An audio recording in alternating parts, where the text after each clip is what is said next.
I'm the Executive Director of Greenpeace in the Nordic area, and we of course are working with a range of issues related to the circular economy and the concept of circular economy, but probably from a more, or at least are providing and offering a more radical solution to it than at least what's in the pipeline right now for circular economy.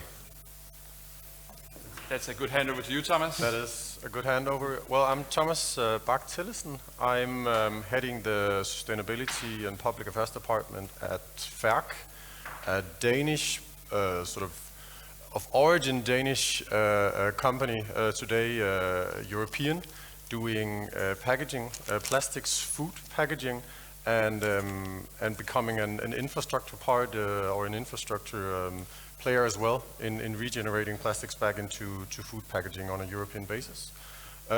With all the challenges, all the lack of frameworks and all the issues that also entails, at least we're trying to be the progressor in our industry. So the last one the line is you, Marie. Yes. Hello, everyone. My name is Marie Bjerre. I'm a member of the Danish Parliament for Venstre. Got elected in 2019 in this region in North Jutland. I am a spokesperson of the climate in Venstre, the Liberal Party, and I'm a member of the Danish Parliament's Climate Committee. And that's why I'm here today. I'm looking very much forward to discuss how we recycle plastic better and how far we are in that area. Yeah, thank you very much. And finally, I'll introduce myself. My name is Aske Nydam Guldberg. I am the Vice President of the Danish Society of Engineers, and when I am not doing that, I am a circular economy engineer working for the consultancy company of COWI. So I am also myself within this field. And now I also want to say welcome to all of you who will come and listen a bit to us, and I will introduce the mystery man hanging on the wall. This is Vojtech. Vojtech is from the company Circular Economy, and they do a state of the world on how circular are we. So basically what we're all hoping to hear, Vojtech, is how circular are we? How circular is the world? How big is the gap?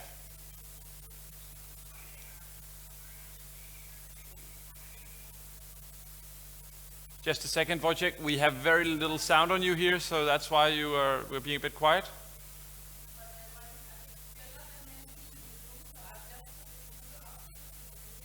Yes.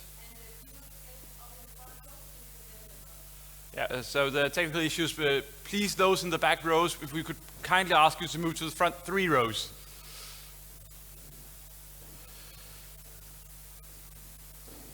So.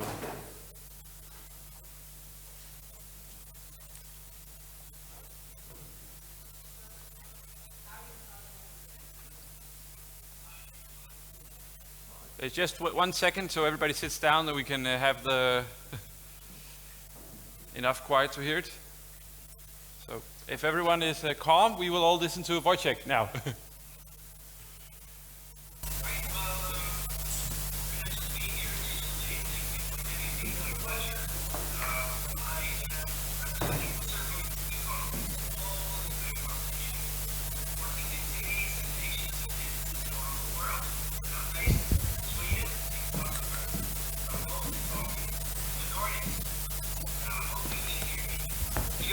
How circular is our planet? Well, I'm afraid I don't have such good news. According to our study, we are only about 9% circular. That means every year we reuse and recycle only about 9% of what we consume as humanity. When we look at what we consume, that's about 100 billion resources every year.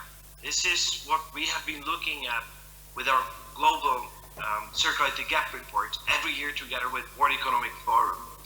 But in all those bad news, there are some good news as well. We've also discovered that only if we double that circularity to about 18%, we can save about 30% of all the resources we're using, and we can save about 40% greenhouse gas emissions globally. mostly from gaining enormous efficiencies in our resource use and in waste management. So I think circular economy is the future, and we cannot go carbon neutral without it. Interesting, thank you. Vojtech, I'll ask you to hang on for just a second, because I think there may be a few questions. Mads, before we came up here, you were talking about the fact that we can't just talk about reuse and recycling, we've got to talk about minimizations too. So I'll ask you, Vojtech, your way of counting circularity, does that include the situation where, in fact, we use less materials because we simply are smart enough to produce less products and use less? Would that count, Yeah. or would it just look like would your number get lower? No, that is the most powerful strategy we can do, just using less. In fact, we've been doing this report for 5 years in a row, and what we've seen is that the circularity of the planet goes down every year, little by little. And it's not because we would recycle or reuse less, it's because we use more stuff every year.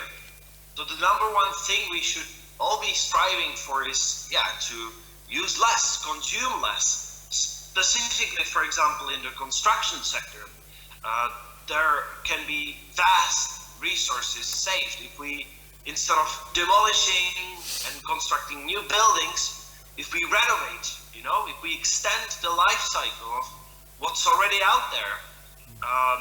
But if you extend that philosophy, we shouldn't just throw away stuff, we should keep it in the loop, keep it alive for as long as possible, because that brings by far the biggest and the best results when it comes to how circular can we be. This is also what we've discovered in Sweden. We do these reports also on a national level, and we have just published our report for Sweden, and results were again a little bit sad and depressing, but not because Sweden wouldn't be sustainability champion, but its circularity was very low because it just uses way too much. If everyone lived like Sweden, we would need 4 planets Earth to sustain our needs. The material footprint is just too high. So one of our main recommendations, especially for the construction sector, was to use less. Use less primary stuff, keep the resources in the loop by prolonging the life cycle of what you're putting out there. Is there any of you three who have a question you feel like asking Vojtech? Otherwise, good. Vojtech, I only have one more question for you, and I hope you can give a relatively short answer. You mentioned the fact that we need this for the climate. You were talking about a 40% reduction on the climate topic. Can we do? How important is the circular economy for the climate change agenda here in Europe? Can you hear me? Sorry. Yeah, I think it's essential. I think we cannot solve climate change without circular economy. Climate change is it's complex, right? To me, it's not just about the temperature, it's about biodiversity, so many different factors. But just the simple fact that, we will be extracting less, and we'll be keeping things in longer use. There are facts and numbers and studies that one after another prove that this will get us over the finish line, that circular economy is the hidden ingredient in solving climate change. It's not just the energy issue, It's not just about wind turbines and solar panels. A lot of carbon footprint equivalent is hidden in, the stuff that we wear, in the clothes that you have on you, in the screen that you're looking at, on the table that's standing in front of you. All those things have a carbon footprint as well. And the longer we use them and the better we use them, the more emissions we are saving. We don't have to mine new stuff and make a new table. Let's keep this one alive for 20 years. So this is the philosophy of circular economy and why it's such a powerful strategy to mitigate climate change. I hope it wasn't too long. I hope it at least a little bit answered what you were asking. Thank you, Vojtech. And I know that you will hang on and listen in on the rest, but we won't have you on camera all of the time. So, but I'm going to take the number you gave us, 9% circular. That means 91% not circular. Mads, you are from Greenpeace. What does that make you think of the world? Is that great?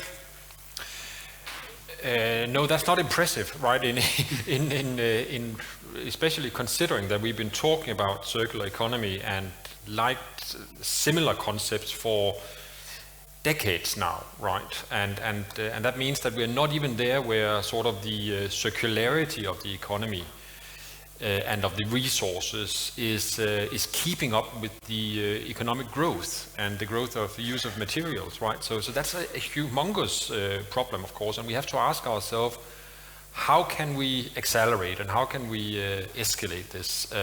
Because, of course, circular economy as a concept, no one can be against that. I'm sure it would be a pretty short debate if that was the intention to create diversion around that. I don't think we can achieve that, but I do think that it's super interesting. And talking about circular economy, right, understood as how we minimize waste, how we use our resources again, is that we don't downcycle, but that we keep all the resource flows inside the economy, right? That notion is, of course, unfortunately, a little bit of a fairy tale, at least in how it is today and in how we can imagine it to be. There's too many of these resources that we use that we have not found solutions for how to actually recycle and not only downcycle. So I think that the fundamental concept here that we have to come to grasp with is one thing: we are in a crisis, a planetary crisis. We have a climate crisis, a biodiversity crisis, but we have a pollution crisis, and we have a crisis in how our, you mentioned it, Vojtech, around how many Earths we need if all were to live like we do, right? It cannot continue. And not only is it something that we have to change in a decade or in 2 or in 4, it actually has to start massively right now, because otherwise we are really in trouble, right? So we can't get around also putting much more emphasis into the using less, right? So I think words are important, right? And I would like to put the word slower in front of circular economy if we continue to use that, because otherwise we end up having another situation where circular economy just becomes a buzzword, like green growth, like sustainable growth, which basically means we continue more or less business as usual, and then we use a few tweaks in order to get the 9% up to maybe 12 or 13, and then we all, yes, we won, right? So we have to be more dramatic in what we do here. And I think what we see, both when it comes to legislation, regulation, when it comes to what corporates are focused on, unfortunately, it's very much sort of the last element of recycling and reuse that is the focus of that, right? If you look at the EU sort of legislative agenda, it's super impressive, right? There's so many nice words, and also on a national level, super many nice words, but all the hardcore initiatives are all on this last bit, right? It's not about increasing the longevity of our products, getting rid of the worst products, getting rid of those things we don't need. Like we have a good example in front of us with plastic water bottles. There's so many examples around us of things we don't need. So we have a responsibility in the legislative part of society, in the corporate side of society, but certainly also, of course, with us as citizens, as consumers. And right now, my fear is that a lot of the responsibility is really put on us as citizens and consumers, and there's just a very small part of the problem we can solve. So it's up to the legislators. I hear you say a lot, and a bit to the industry, so that makes it obvious where to go now. And Marie, I think you can feel where I'm going here. So Marie, there's an upcoming parliamentary election here in Denmark. Mm-hmm. We don't know exactly when it's going to be, before June next year, for sure. What are the Liberals going to do if you come into power, if you gain the majority? How will you make a significant improvement towards, well, the 9%? Yeah. First of all, the numbers, 9% only circular economy, it's absolutely terrible, but I have to say I'm not shocked, because we are just getting started in Denmark with circular economy. We just started sorting our garbage in our household. We're just starting. We have been burning our garbage for years and years and years. that's a direction we will go if we come into power. I think the election will be sooner than June next year. But we have to speed up the circular economy. We have to make it easier to sort our garbage. How often we don't know how to sort it, because is this plastic, is this paper, is this cardboard, maybe it's combined, we don't know it. It's not easy. We have to have a liability on the producers. We have to create a market for recycling products. Today, it's more expensive to make a new product out of recycled material than of virgin plastic.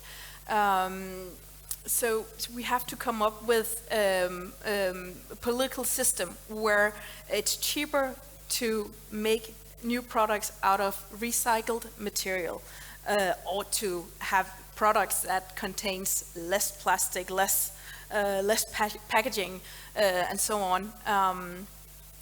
Before the summer break, we had a climate agreement where we introduced a CO2 emission tax. The idea of a CO2 emission tax was something that my party and Radikale Venstre suggested only 2 years ago, and luckily we succeeded in having a climate agreement. It's only on industry, but I think we have to develop that way of thinking, putting a tax on what is bad, because that makes the producers wanting to produce less of what is bad and make it in a way that it's easier to recycle. That's a market-driven way of seeing the circular economy, and I think that's the right way of seeing it, because that's the way that's gonna get us to a fully circular economy faster, to get that 9% up, not just to 12%, but to 100%. I think we all dream of having a society where we have no waste. I think Greenpeace has a goal that in 2050, a society without waste, that everything is recycled. Yeah. Well, Thomas, Marie says you need some fees, and then you as the industry will deliver. Is that what you want? I'm disappointing here, sorry, but I'm actually fairly agreeing with both of my counterparts here. And yeah, we need frameworks. We need fees. We need ambitious legislation and regulation. If we want to build a business case around something, we need to either incentivize or force. A little bit like we did in the 70s with the oil crisis here in Denmark. So we were dependent on fossil fuels from the Middle East, 99%, right? Something like that. And then we gave all of the Veluxes and Grundfosses and Danfosses 7 years to live up to given targets, and within 5 years they lived up to them, and the next 2 years they innovated. That's why we have a really good and really strong energy efficiency and resource efficiency industry. So from my perspective, being a Danish but very European, pan-European company today, is that I must admit, I'm 100% agreeing with you. We've talked about circular economy as a concept for 30 or 40 years, and I tend to use the example that sort of we've had a party for 40 years and now it's Sunday, and our parents are coming home, and it looks like a mess. Someone needs to clean up, and we are, as a producer, like any other producer, a polluter. And I know this, I actually we truly mean this, polluter. The old principles within the EU, polluter needs to pay. It's one of the ways to transition an industry and transition a society. And why do I say this as the big corporate plastics producer? Well, it's actually because, for the last 20 years, some companies within these industries that are heavily polluting have actually tried to transition, have looked into taking complexity out of their materials, have had the choice about sort of material choice, taken materials out of their markets. We had a discussion, talk earlier. Last year, we've continued to do M&As, so acquiring companies. And we always acquire them because we see potential, but we also always get something that we don't want, let's be honest. my executives took a decision while in the acquisition, saying all of the PS that we have in Spain that we acquired there, first year we'll take 50% out of it, next year we'll take the last 50%. So 100% out, we're not doing that anymore. And imagine the customer base in a country where they've been used to this, and it might actually be a cultural thing that it needs to look like something specific for the last 30 years, but that's what we need to do. And I actually want Greenpeace to continue to be Vagthund, the guardian dog, or I don't know if that's directly translated, but pushing the industry. But I also really need on the national level and also on a European level, not just talk, but actual measures. Why are we, as one of the green leaders in Europe, why are we not taxing or putting minimum thresholds on recycled content into loads of stuff? If we're talking about an economy that needs to grow, then there needs to be an incentive or a whip for the companies that are not choosing that. And at some point have the discussions in the EU about monomaterials, taking complexity out. I'm not talking about a planned economy here where we only have 2 materials, but to some degree, from a business perspective and from a production perspective, every time you have complexity into a system, it equals cost. And if we want to build a circular economy, then cost is the opposite. So we need to simplify as well. Sorry for... But the thing is, Marie, this is easy for you. I mean, the NGOs, the unions, the industry, we all agree. Give us some hard regulation that sets a clear boundary so we can all reach for the skies. Can you, do you dare make an electoral promise that we'll get that? Well, this is not easy. If it was easy, it would have been done. And I think the industry is not totally in line with Greenpeace always. Maybe you are today, but that's not what I hear. And I think Mads can conquer that. But I agree with what is said. And that was what I was trying to say earlier. This is about creating incentives to recycle, to produce single material, less complexity. And of course, politicians, the legislators have to regulate in a way that it's cheaper for the industry to produce less complex material that's easier to recycle, to use less packaging. And I think we have not been ambitious enough on that agenda. And in some way we have been going the wrong direction. For instance, 2 years ago, the Social Democrat government adopted a new taxation on plastic. They tripled the taxation in order to have less plastic. But the thing is, it's measured on weight, and plastic from reused material, reused plastic is heavier than virgin plastic. So now we actually have made it harder to have new products of recycled plastic. So we have to, our regulation has to be in a way where we create incentives to have more recycled plastic, that there's a market for recycled plastic, and use less. One of the topics that we from the Society of Engineers have been bringing into the debate is the topic of quality of recycling, that not all recycling is equal, and well, an old saying says, you get what you measure. Could we start measuring quality of recycling also, not just amounts? Today we say, oh, we recycle this percentage and then we're happy, but we might have been downcycling it and creating low quality products. Could we imagine a future where we also measure quality of recycling? If any of you want to answer, yeah. Absolutely. I think today there's a huge problem with our products, that it's not easy to recycle. It's not easy for the industry that is handing over the recycled material, and it's not easy for the normal family in our household. It's not easy to recycle because there's too many products that are of combined materials, and it's hard to figure out whether it's what it is, what the material is. How often aren't we in doubt when we are standing with a product? What is this? Is this paper? Is it plastic? Is it something is obvious, but something is not? And I think we have to regulate that. I see that a lot of producers are starting to put on their product, this is plastic, you can recycle it. It's starting to get better slowly, I agree. And the reason why it's getting better is because we are introducing the product liability, where the producers are liable for the recycling. So it's cheaper for them if they put things on the market that is actually recyclable. Yeah. What you're talking about is the extended producer responsibility Exactly. scheme, which is expected to come out very, very soon. Yeah. One of these days. So, Mads?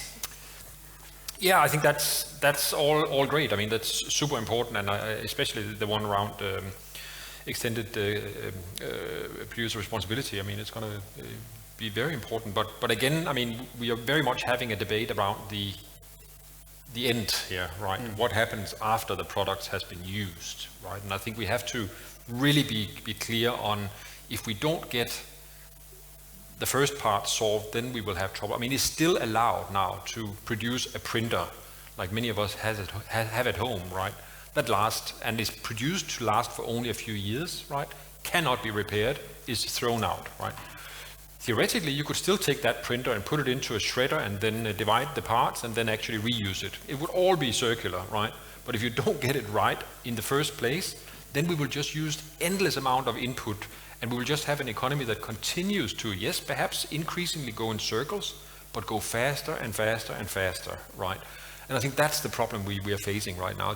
We don't have the resource in the world. We don't have the planets to sustain that way of operating. So we do need that we step into that sphere.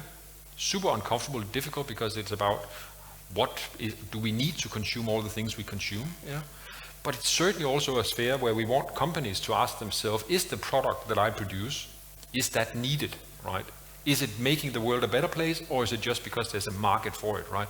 There is a market for bottles at the moment, these bottles, right?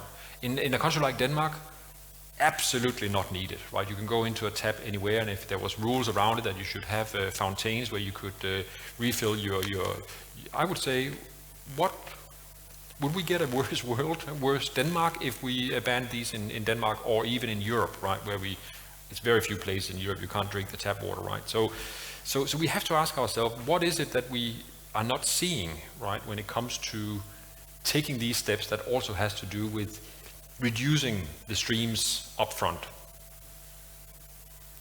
Well, that would limit your business, Thomas. Not necessarily. Why not? Well, I tend to think that there will always be room for the most progressive players.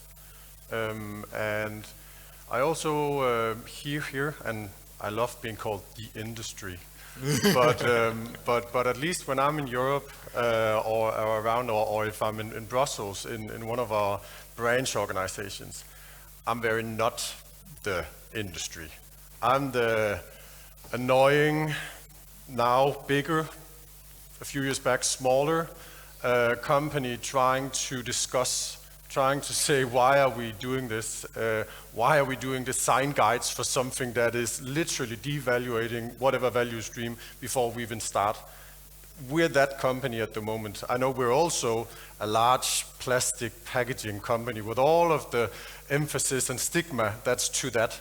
But I think in all industries there are companies that actually try to push. What we're also seeing is that our value chain, or our customers and our customers' customers, or the retailers, they're actually starting to set fairly progressive targets on reduction, which is super positive. And I love talking about plastics. But I also believe that to some degree we need to, from my world, we need to talk about packaging in general. And I'm doing what you talked about just before, but they're just going to change to something else. And I actually think that's a valid point, because if the issue is here to stop emissions or to stop pollution, then closing our eyes and say, hey, we don't want to do that over there anymore, we're doing this, that won't fix anything. So there's no doubt that prevention will come. There's no doubt that we will see reduction And there's no doubt that areas where you don't need something that lasts 500 years or 1,000 years to deteriorate in nature, there should be perhaps areas where that's not used. If the risk of pollution is that high, it's a little bit like, I know you just discussed the straw and cutlery and stuff like before, but there's a reason why those 10 items are on that list. It's because it's those 10 items that you see mostly on the beaches. And then instead of talking about materials, I think we should start talking about systems. And not circular economy, but actually sort of systems, just like we would do in any other business, a value chain. It's not that hard actually. I know it becomes hard when you mix politics and infrastructure and industry interest, but it's about setting up a system that actually works where there's economy or incentives or whip that forces us to do this. And in some countries in Europe, they are actually fairly far ahead of, for example, Denmark. And that's a pity as a Dane, but that's the truth. We don't have that much time left, but we're also realizing we are agreeing on quite a lot, so I'll end us now with a round of what are we going to do next, or what should Denmark's or Europe's very next step be so we get started in this direction that we apparently all agree rather a lot on. So I'll start with we can have a quick question. Can you speak out loud? I think we don't have a microphone around, so. Yes. I wanted to bring back to one of the main points that Vojtech said, which is number one, he said, and he emphasized use less, consume less. We spoke a lot about recycling, and I would like to ask what you have to say about reducing, particularly to Marie as a politician. What's the role of policies to actually start make us use less and waste less, not just about how to recycle what we use. And this is not just a Danish problem. I'm surprised, it's the first time I came to Denmark. Have you been to the supermarket here? It's really appalling. Like, you cannot buy a vegetable that is not covered in plastic. And it's way more than it's way less than 9% that it's circular there. There's a lot of packaging, and this is something simple to fix with regulation. If you're not allowed to use plastic for things that you don't need to put plastic in, then it's simple. But since it's not just a Danish problem, this is, for me, it's a clear field in which if we have good EU regulation, then Denmark and the rest of Europe will have to do the right thing. And we are slow in addressing these issues across our countries, but climate change is happening, and it's not happening at a slow pace, and we're extremely late. So how do we reduce, how do we use less, consume less, and how can we make faster regulations to make this a reality? Marie, I'll let you answer, but you'll have to be brief. I have to be brief because I have another. I know. I have to go to. Thank you very much for the question. I don't have an easy solution.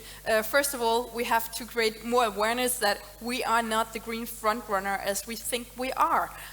In Denmark, we think, oh, we're so good at the green, the climate, and blah blah blah. But you see it first phrase going to a supermarket. We are not good at recycling. We are not good at sorting our garbage, and we wrap everything in plastic. What to do about it? Regulation, how to regulate. One of the things we are focused on as the Liberal Party is to put a value on the resources, on the CO2 emissions, creating incentives to use less plastic, to wrap less. For instance, with taxation and making it cheaper to produce things with less plastic or not at all. We had a regulation a couple of years ago where we adopted that we put a higher fee on plastic bags. Now you have to pay 4 Danish kroners, half €1 for a plastic bag. And well, the whole parliament, or almost the whole parliament, agreed to that. And that was really successful because today the amount of plastic bags is really, really low. Yeah, that's one way to go. Yeah, but sorry, it's not easy to answer. I was about to ask you the question, what is our next step? So that is your next step, get some more fees and creating incentives. Economic incentives. Like this, like the CO2 emission taxation. I think that's the way to go. Because we can't solve this just with changing a culture. Because if you want to buy apples, if you can only buy apples in a plastic bag, like you don't give people a choice buying the apples without the plastic bag. So you need regulation as well. Yeah. Thomas, what do you think should be our very next step? I think we should start talking about materials in general. There came the plastic man in here. But I actually truly believe that we need to talk about materials instead of just plastic. I'm fully aware and I fully understand the stigma and the huge global issues. But if we want to do something, like literally do something both on environmental and a climate, we need to talk about materials, and we also need to talk about, I don't know, food waste and all sorts of different areas. But I'm to some degree agreeing that we need frameworks. We need short-term impacts, but we also need long-term plans. And I think from an industry perspective, primarily dealing in Europe, where it actually should be the easiest and the most transparent continent, we still lack to understand most of the markets where they actually want to go. And I think that's a huge issue, and very much also Denmark, unfortunately. So that clear plan on what is it we want to deliver on. I know we have all these political statements and targets and so on, but as an industry, if we want to sort of truly take that tanker and move it around, we need to know for us to do that. I think we're to some degree back at there needs to be incentives. And I think what we're seeing from the reduction targets, actually from industry, not us, but of course our customers, that will change as well. You will start to see less products, less materials that is not needed, and especially these days when we see raw material prices skyrocketing. And then, funny that it comes from the industry, but luckily we're actually starting to see a lot of private equity go into the so-called circular economy space. But if you see large sums of money going into a sector, you should expect that this business case around a so-called circular economy or the system will actually start to see that hockey. Is it the hockey stick effect that we've heard like 1,000 times from politicians? But hopefully at some point that will come. But again, it's a European perspective right now. Globally, like there are so many issues, and it's not only about sort of infrastructure, it's about third world issues in general that we need to address, because otherwise, we will continue to see the same patterns. Mads, I'll also let you shortly say I'll try to the be next brief. step. Yeah. I know Marie is tripping to get out. No, I'll just say, and sorry to be a bit nasty, because I'm really grateful that the Engineer Association is organizing this conversation, but I would also say I would love that someone else is also talking about it, right? Because I think we have to be very honest about the progress or the lack of progress we've done within the circular economy area so far. And we have to understand that this is not something that engineers will solve for us alone, right? This is not something about efficiencies and the new technologies. I want philosophers, I want advertisers, I want financiers to come in and help create new stories, right? What is the life that actually is worth living? I had very high hopes that the COVID times had helped us on that journey. Now I'm no longer so certain, right? I think we are more or less back to business as usual. So I think we need to tell each other another story about what is the good life that is not necessarily associated with the production of more goods and more consumer goods, at least not in this part of the world, right? So more people involved in this conversation, and let's be brave. So I'll also just give the Engineer Society's small piece here in the end and say, we love creating, we love solving issues. We need a strong target, we need the finances to do it, then our members will love to solve this. So please, all of you, send the direction, and our members will love to solve it. So please make a high target, and as you said, in the 70s we fixed the oil crisis by doing energy efficiency, and we can do this too. So I'll thank all of you, and thanks to all of our 3 participants. Please give them a hand, and thank you to all the audience for listening to us.